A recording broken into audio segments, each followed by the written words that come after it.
Je n'avais que 19 ans. Je n'avais que 19 ans. 19 années à peine posées sur mes épaules, et pourtant ce soir-là, dans les studios de RTL, j'ai eu l'impression de porter le poids d'un monde nouveau.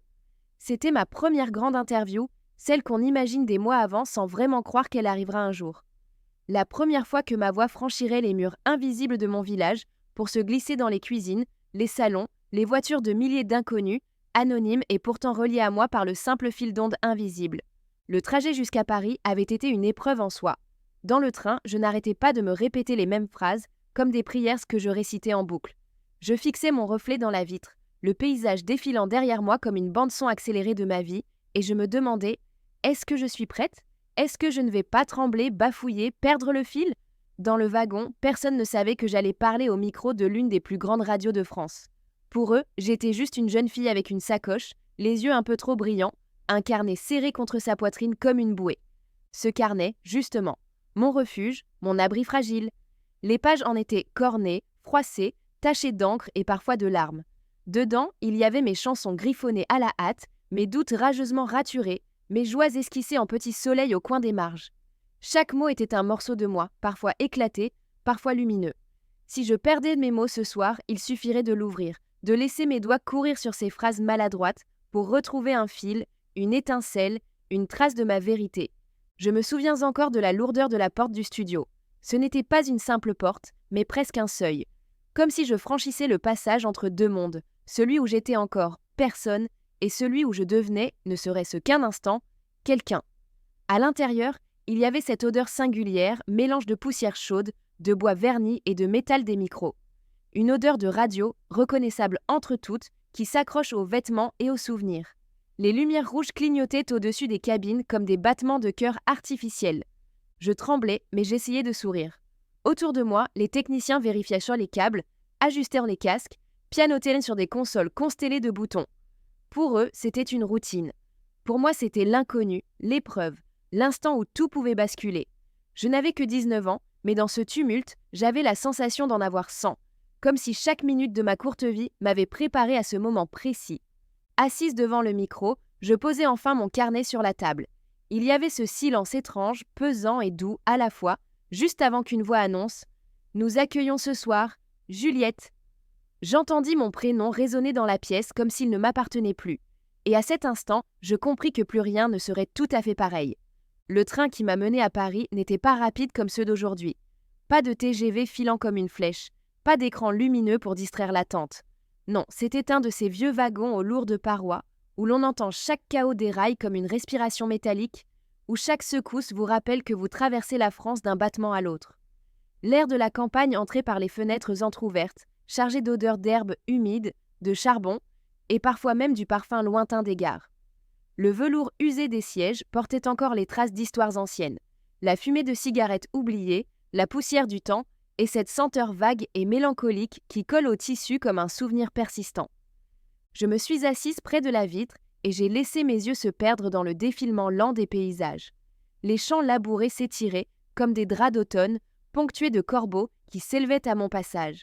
Parfois un village apparaissait, minuscule, avec ses toits de tuiles brunes, son clocher immobile et quelques silhouettes qui levaient la tête au bruit du train. Dans ces instants, j'avais l'impression que le monde entier me regardait partir, sans savoir vers où, sans deviner ce que je portais en moi. Les gares modestes se succédaient, certaines à peine un quai de bois avec une pancarte, d'autres plus imposantes, mais toutes baignées de ce mélange d'attente et de solitude propre au lieu de passage.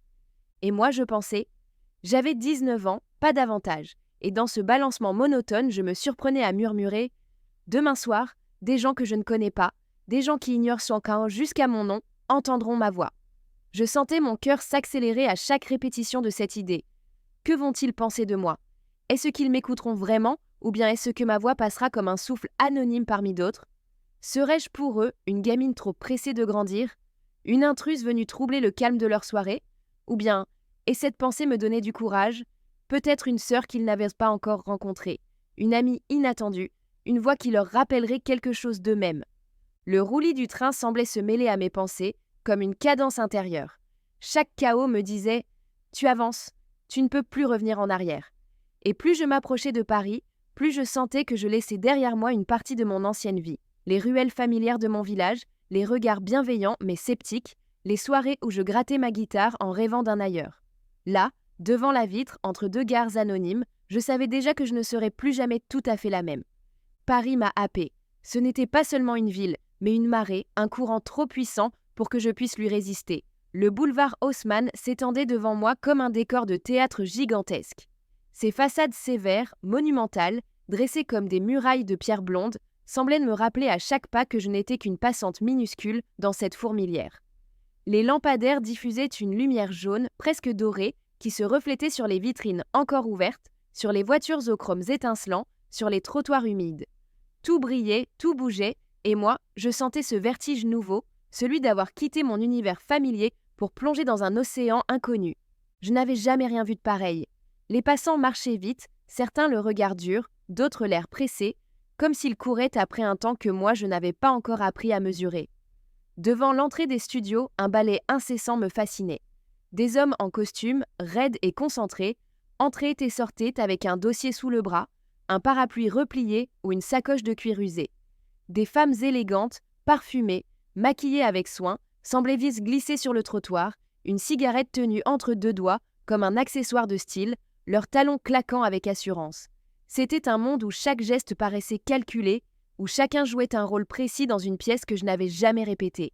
Et moi, dans mon petit pull de province tricoté par ma tante, avec mes bottines trop simples qui prenaient l'eau dès qu'une flaque se formait, je me suis demandé si je n'allais pas être démasquée d'un seul regard. Peur d'être à côté, peur de faire tache, peur que l'on devine que je n'étais qu'une fille de village, venue trop tôt frapper à une porte trop grande. J'ai même eu envie de tourner les talons, de filer dans une ruelle, de me réfugier dans une gare et de reprendre le premier train vers la maison. Mais quelque chose me retenait, ce mélange d'excitation et de fatalité. J'étais là et je savais que c'était le moment ou jamais. C'est alors qu'un homme s'est approché. Pas un de ses visages pressés ou froids, non. Lui avait ce sourire franc, chaleureux, qui contrastait avec l'indifférence environnante. « Alors c'est vous, Juliette ?» dit-il simplement, comme s'il me connaissait déjà. « Venez, je vais vous montrer. » Il s'appelait Jean. Il devait avoir la trentaine, avec une allure décontractée qui tranchait avec la rigueur des costumes que j'avais croisés. Ses cheveux bruns un peu en bataille, sa chemise légèrement froissée, ses yeux vifs et son ton rassurant me firent l'effet d'une main tendue dans un endroit où je me sentais perdue. Dans sa voix, il y avait cette bienveillance sincère qui m'a tout de suite calmée. Pas de jugement, pas d'étonnement devant ma simplicité. Juste une invitation douce à le suivre, à entrer dans ce monde qui me semblait jusque-là inaccessible. Alors j'ai respiré plus fort, j'ai resserré mon carnet contre moi comme on serre un talisman et j'ai franchi le seuil. À cet instant, Paris m'effrayait toujours, mais grâce à ce sourire, je n'avais plus l'impression d'y être seule. Dans ma loge, une ampoule grésillait au-dessus du miroir, diffusant une lumière instable, presque maladive, qui dessinait des ombres tremblantes sur les murs défraîchis. C'était une pièce étroite, sans luxe, où le silence était seulement troublé par les échos lointains du couloir. Des pas rapides, des voix étouffées, le claquement d'une porte qu'on referme trop vite. Sur la coiffeuse, une bouteille d'eau à moitié pleine et un cendrier oublié témoignaient du passage d'autres avant moi. Je me suis assise, j'ai posé mon sac, et un instant, j'ai eu l'impression que ce décor usé me jugeait, comme si chaque objet contenait le souvenir de ceux qui étaient déjà passés par là, avec leurs rêves, leurs angoisses, leurs victoires ou leurs échecs. Je me suis forcée à inspirer profondément. 1, 2, 3 respirations, comme on me l'avait conseillé. Ne panique pas, me suis-je murmuré à moi-même. C'est juste une conversation. Comme si tu parlais à tes amis au bal du village. J'ai même tenté de sourire à mon propre reflet, mais mon visage me renvoyait une expression à la fois étrangère et fragile. Mes joues pâles, mes lèvres sèches, mes yeux trop brillants. Mais je n'étais pas au bal. Pas de guirlandes en papier, pas de musique d'accordéon, pas de regards complices échangés entre voisins qui me connaissaient depuis toujours. Non, j'étais dans le ventre de Paris, dans ce lieu vibrant, impersonnel, où chaque mot que je prononcerais serait capté, amplifié, projeté vers des milliers d'oreilles inconnues. Ma voix allait voyager plus loin que je n'aurais jamais osé l'imaginer, traverser des salons feutrés, se faufiler dans des cuisines modestes, s'inviter dans des voitures lancées dans la nuit, et peut-être toucher quelqu'un au cœur. Cette idée me terrifiait autant qu'elle m'enivrait. Je caressais machinalement mon petit carnet posé sur mes genoux. Mes doigts suivaient les plis du cuir usé, comme si ce contact pouvait m'ancrer.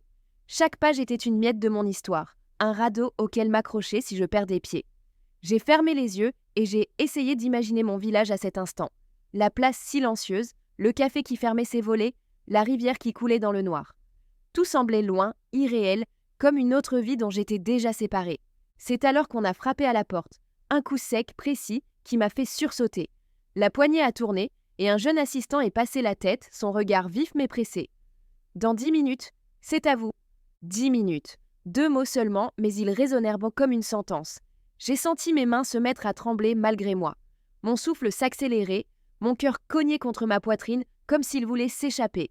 10 minutes avant le saut dans le vide. 10 minutes pour devenir ou disparaître. Pousser cette porte, c'était franchir une frontière invisible. J'avais l'impression de quitter le monde ordinaire pour entrer dans une dimension parallèle. L'air y était différent, dense, presque palpable, chargé d'odeurs de tabac froid incrustées dans les murs, mêlées à la senteur du cuir usé des fauteuils. C'était un parfum étrange, à la fois âcre et rassurant, celui des nuits de veille, des confidences, des voix qui avaient défilé ici avant moi.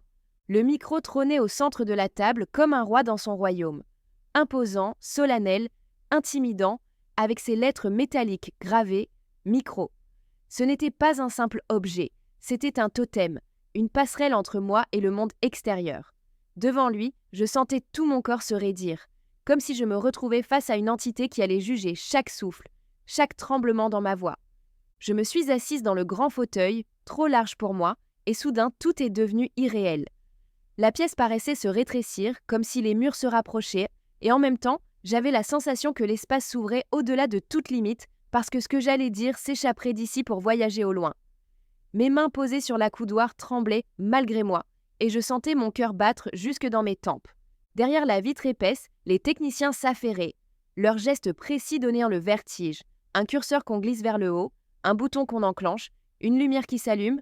J'avais l'impression d'être une passagère installée dans un avion prêt au décollage.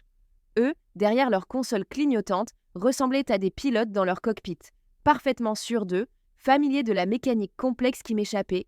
Moi, j'étais attachée à mon siège, incapable de revenir en arrière, attendant le moment où tout s'élèverait dans le vide. Et puis il y avait l'animateur. Lui, c'était la présence humaine dans cet univers de câbles et de machines.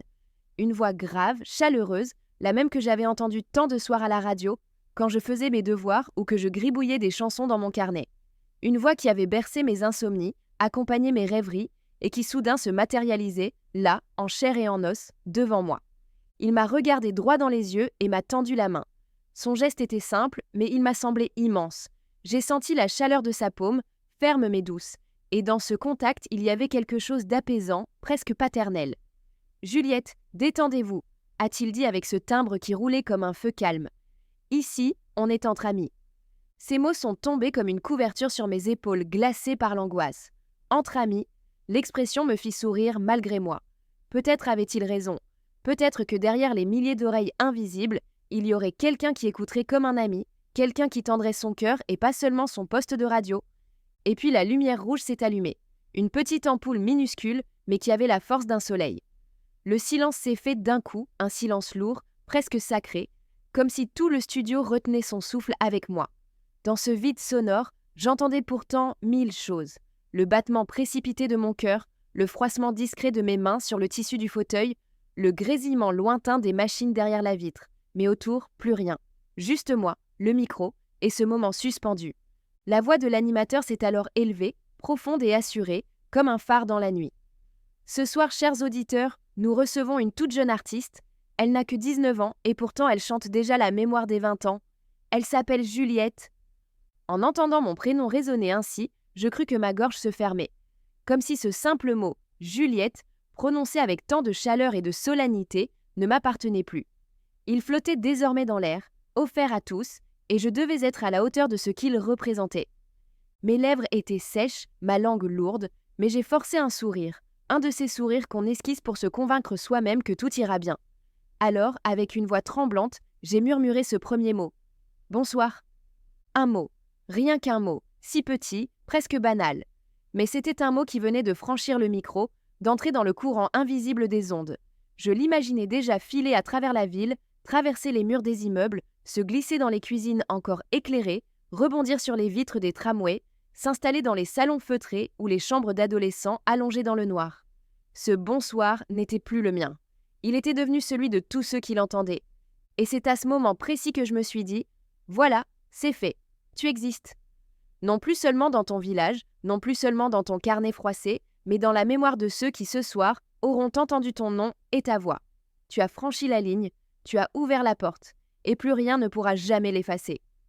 L'animateur m'a souri, puis il a posé cette première question, simple mais décisive. « Alors Juliette, dites-nous, d'où venez-vous » Je me suis redressée légèrement dans mon fauteuil, j'ai serré mon carnet entre mes doigts, et les mots sont venus, presque sans effort.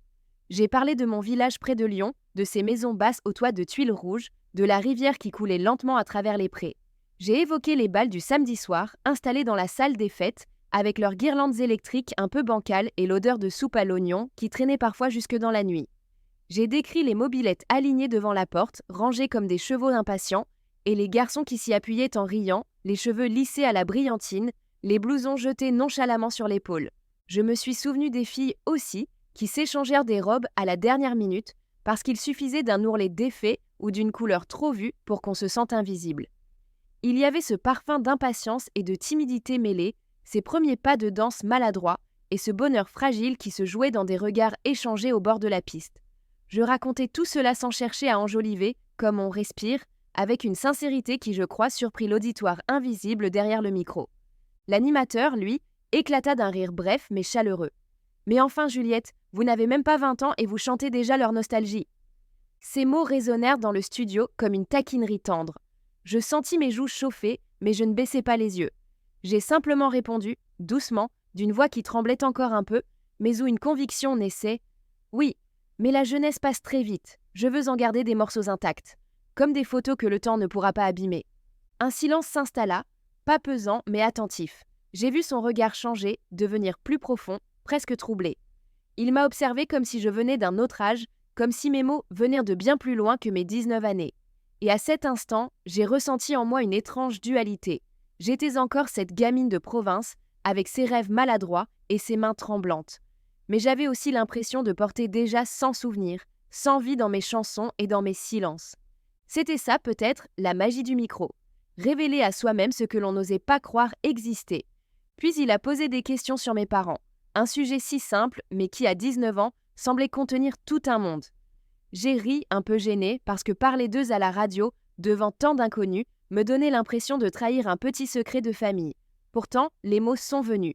J'ai raconté comment, depuis toujours, il me répétait « Passe ton bac d'abord », une phrase qui sonnait comme un refrain, 1000 fois entendue, lancée sur un ton tantôt sérieux, tantôt amusé, mais toujours avec la même idée, me protéger, me garder dans le droit chemin, éviter que mes rêves ne m'emportent trop loin.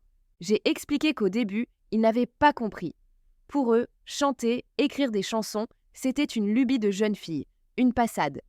Mais il y avait eu ce soir, un soir précis, où ils m'avaient vu sur scène, devant des gens. Pas des voisins indulgents, pas des amis complices, mais un vrai public, avec des regards attentifs, des applaudissements qui ne sonnaient pas par politesse. Et ce soir-là, leurs yeux avaient changé. Ils avaient compris que ce n'était pas seulement un jeu, que ma voix portait quelque chose de plus grand que moi. Alors j'ai ajouté, presque timidement, mais avec un sourire que je n'ai pas pu retenir, « Parfois mon père m'accompagne en mobylette jusqu'à la gare quand je pars chanter à Lyon. » Le studio a éclaté de rire. Ce n'était pas un rire moqueur, mais un rire franc, chaleureux, qui allégea l'atmosphère comme une bouffée d'air frais. Moi aussi j'ai ri, mais au fond, j'étais émue. Parce que cette image, c'était ma vérité. Une gamine qu'on dépose en mobylette, cheveux au vent, carnet serré contre elle, qui pourtant rêve de chanter au monde entier. J'entendais encore le moteur gronder doucement dans la nuit, mon père silencieux à mes côtés, et ce mélange de fierté et d'inquiétude dans son regard quand il me déposait sur le quai. Cette scène, aussi modeste fût-elle, contenait tout, mes racines, ma fragilité, mon élan. Le contraste entre la petite fille de village et l'artiste qui, ce soir-là, offrait sa voix à des milliers d'auditeurs. Et j'ai pensé, peut-être que c'est justement ça qui touchera les gens. Pas l'image d'une star, mais celle d'une fille ordinaire, emportée par un rêve qui la dépasse. Bien sûr, la question est tombée, inévitable, presque attendue, mais pourtant si redoutée. L'animateur, avec ce sourire perceptible même à travers sa voix grave, lança « Juliette, vous chantez beaucoup l'amour. Est-ce que c'est parce que vous le vivez ?» Mon cœur s'est emballé aussitôt, cognant si fort que j'ai cru qu'on l'entendrait dans le micro. J'ai marqué un silence, un de ces silences qui, dans la radio, deviennent immenses, où l'on sent les auditeurs suspendus à une réponse. Je cherchais mes mots, pas tant pour inventer que pour oser dire. Alors, j'ai dit doucement, presque en me confiant à une amie, « Oui, je crois qu'à 19 ans, tout le monde vit un peu d'amour. Parfois une grande histoire qui vous bouleverse, parfois juste un regard échangé au bal, un sourire furtif dans une rue, une main frôlée par hasard. Moi, j'aime aimer.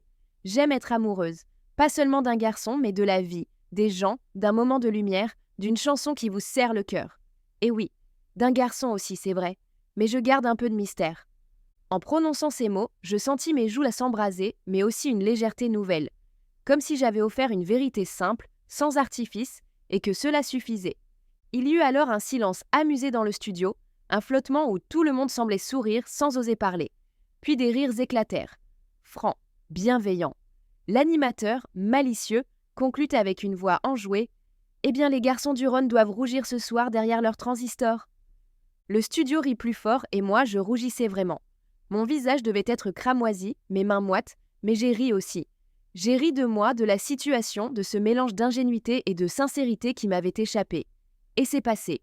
L'angoisse s'est envolée d'un coup, remplacée par une douce chaleur. Je découvrais que parfois, il suffisait d'être honnête et de sourire pour transformer un moment fragile en complicité partagée. Il m'a enfin posé cette question que je redoutais un peu, celle qui vous projette d'un coup dans un futur encore brumeux.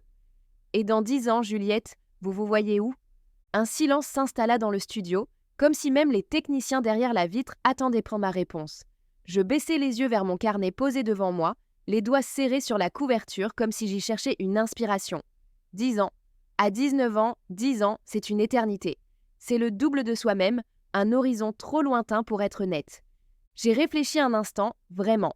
Je sentais que chaque mot prononcé allait résonner au-delà de moi et peut-être me coller à la peau plus longtemps que je ne l'imaginais.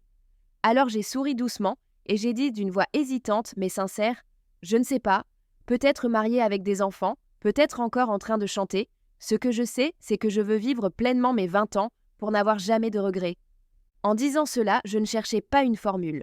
Je disais la vérité nue avec la lucidité naïve de mon âge. Mes mots me semblaient simples, mais au moment où je les prononçais, j'ai senti qu'ils avaient une résonance particulière. Comme une note juste qu'on frappe sans effort et qui emplit tout l'espace. Je crois que mes mots ont frappé juste. L'animateur ne répondit pas tout de suite. Il me regarda en silence avec une attention rare, presque grave. Ses yeux semblaient enregistrer cette phrase, la graver quelque part comme on grave un sillon sur un disque. Dans ce regard, je lus à la fois de la tendresse et du respect, comme s'il venait de comprendre que je n'étais pas seulement une gamine de 19 ans, mais quelqu'un qui portait déjà en elle une conscience aiguë du temps qui passe. Ce silence-là, plus que les rires ou les applaudissements, me fit comprendre que j'avais touché quelque chose.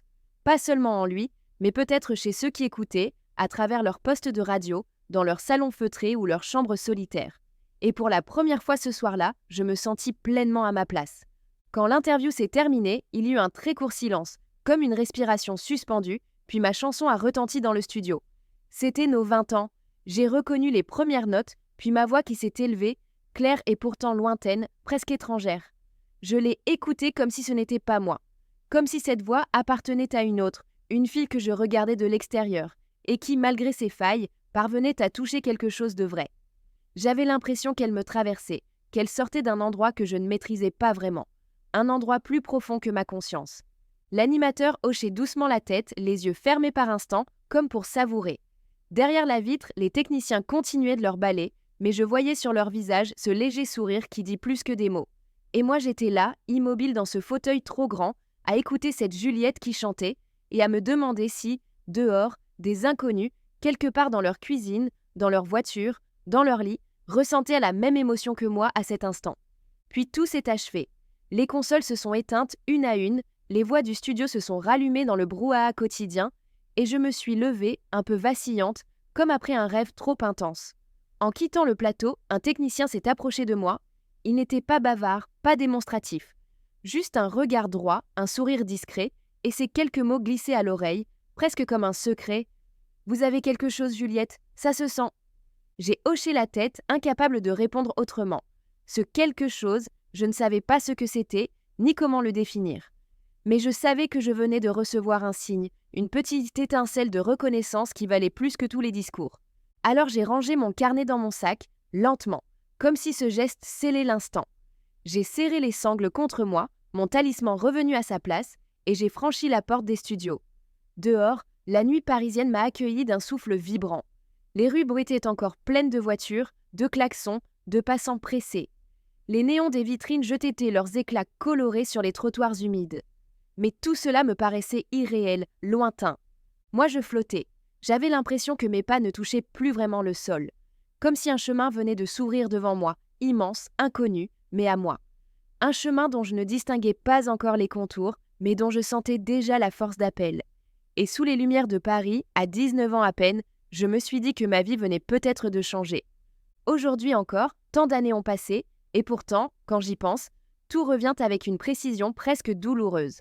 Je revois la lumière rouge du studio, minuscule mais éclatante, comme une étoile suspendue qui décidait du moment où l'on basculait dans l'invisible. Je revois mes mains trembler sur la coudoir du fauteuil, mes doigts qui cherchaient à se rassurer en effleurant machinalement la couverture cornée de mon carnet, posé à côté du micro comme un compagnon muet. Je sens encore l'odeur du cuir fatigué des sièges, imprégné de tant d'heures d'attente et de confidence. Je sens l'âcreté persistante du tabac froid, cette odeur tenace des nuits de radio, des cigarettes écrasées à la hâte dans des cendriers trop pleins. Tout cela me revient comme une scène figée dans le temps, avec ses couleurs, ses sons étouffés, ses parfums mêlés. Et surtout, je revois mon propre visage dans le miroir de la loge, pâle et inquiet, puis ce reflet qui, une heure plus tard, n'était plus tout à fait le même. Car ce soir-là, à 19 ans, j'ai franchi une ligne invisible. J'ai osé parler, j'ai osé chanter, j'ai laissé ma voix quitter mon corps pour se perdre dans l'infini des ondes. Alors, chaque fois que je replonge dans ce souvenir, je me redis, c'était la première fois que j'ai vraiment existé aux yeux du monde. Et cette pensée a gardé pour moi la force d'un serment. Quoi qu'il arrive ensuite, personne ne pourra jamais me l'enlever.